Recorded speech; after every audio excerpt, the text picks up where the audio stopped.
Assalamualaikum warahmatullahi wabarakatuh.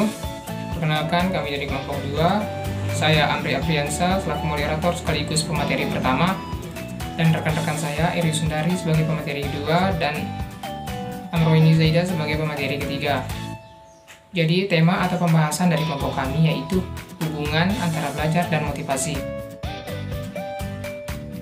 Langsung saja saya akan menjelaskan teori atau materi pertama, yaitu teori belajar berdasarkan sudut pandang teori perilaku Pavlov. Jadi Pavlov ini adalah seorang dokter dari Rusia. Dia menganut paham behavioristik. Behavioristik adalah paham yang mempelajari perilaku atau tingkah laku manusia.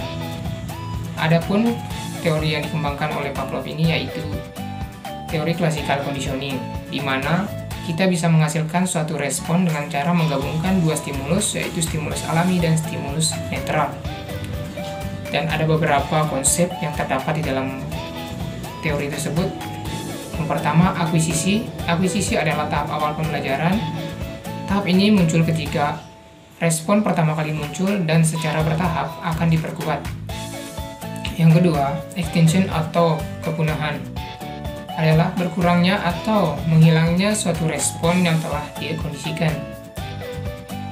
Yang ketiga, spontaneous recovery adalah pemulihan atau kemunculan kembali respon terkondisi yang terjadi setelah adanya periode jeda. Yang keempat, generalisasi stimulus, yaitu adanya kecenderungan subjek untuk merespon terhadap stimulus terkondisi yang mirip. Yang kelima, diskriminasi stimulus, yaitu adanya kemampuan untuk membedakan antara stimulus terkondisi dengan stimulus lain yang belum dipasangkan dengan stimulus tak terkondisi. Ya, itu saja materi yang dapat saya sampaikan. Selanjutnya saya akan beri kesempatan untuk pemateri kedua dan pemateri ketiga untuk menjelaskan materinya. Assalamualaikum warahmatullahi wabarakatuh. Saya akan melanjutkan teori Skinner 3. Pelajiman opera Skinner. Skinner adalah pelajiman opera sebagaimana yang telah dikembangkan oleh Popov. Nah, dalam teori Skinner, prinsip peneguhan memegang peran penting dalam mewujudkan report baru. Meneguh diartikan sebagai suatu konsekuensi perilaku yang memperkuat perilaku tersebut. Di samping itu dibedakan pula antara peneguhan primer dan peneguhan sekunder. 1. Peneguhan primer. Peneguhan primer ialah peneguhan yang dapat memperkuat suatu perilaku tanpa harus dipelajari atau dilantik. Contohnya seperti minuman, makanan, rehat, hubungan sosial. 2. Peneguhan sekunder ialah peneguhan sosial karena kajian, misalnya suara, musik, pujian, hadiah-hadiah tertentu. 4. Teori Skinner. A. Menganalisis keadaan lingkungan kelas. B. Mengembangkan hal-hal yang dapat menjadi peneguhan positif. C. Memilih perilaku pembelajaran yang akan diterapkan dalam kelas. D. Menerapkan perilaku pembelajaran dengan memberikan pengendalian untuk mencatat dan menyesuaikan kalau diperlukan. Oke, terima kasih. Mungkin itu saja yang bisa saya sampaikan. Lebih dan kurangnya saya mohon maaf. Assalamualaikum warahmatullahi wabarakatuh. Bismillahirrahmanirrahim. Assalamualaikum warahmatullahi wabarakatuh.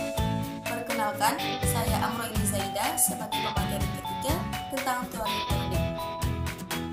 Teori Thorndike disebut sebagai instrumental conditioning, yang artinya suatu respon pada dasarnya merupakan instrumen atau alat untuk mencapai suatu tujuan tertentu. Dalam proses pembelajaran, Thorndike mengenalkan 3 law of learning sebagai teori dasarnya. Di antaranya, yang pertama, law of effect atau hukum hasil yang menyatakan bahwa hubungan antara rangsangan dan perilaku akan menjadi kokoh apabila terdapat kepuasan dan akan menjadi lemah apabila terdapat ketidakpuasan.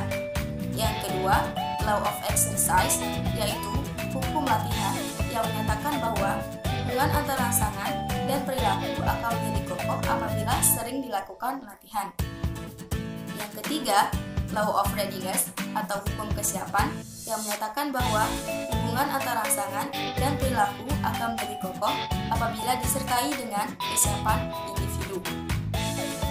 Baik terkait dengan proses pembelajaran, Thorndike menambahkan 5 hukum lagi yang disebut dengan hukum-hukum minor. Hukum minor yang pertama yaitu respon ganda yang menyatakan bahwa pada satu rangsangan terdapat beraneka respon. Yang kedua, sikap awal yang menyatakan bahwa kondisi individu pada awal pembelajaran akan mempengaruhi proses pembelajaran. Yang ketiga, pemilihan aktivitas yang menyatakan bahwa kemampuan memilih hal-hal penting bagi pelajar dari suatu keadaan dan bertindak sesuai dengan apa yang dianggap penting. Yang keempat, asimilasi respon yang menyatakan bahwa kemampuan individu merespon suatu situasi yang baru dengan respon yang telah dimilikinya dan penyesuaian seperlunya.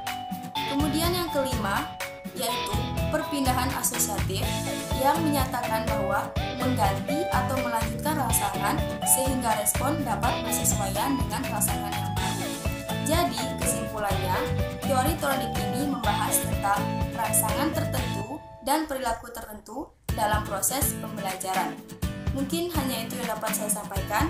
Sekian dan terima kasih. Wassalamualaikum warahmatullahi wabarakatuh.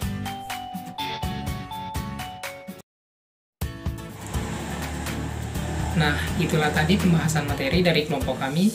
Apabila ada yang kurang jelas atau ingin ditanyakan, saya persilakan untuk bertanya.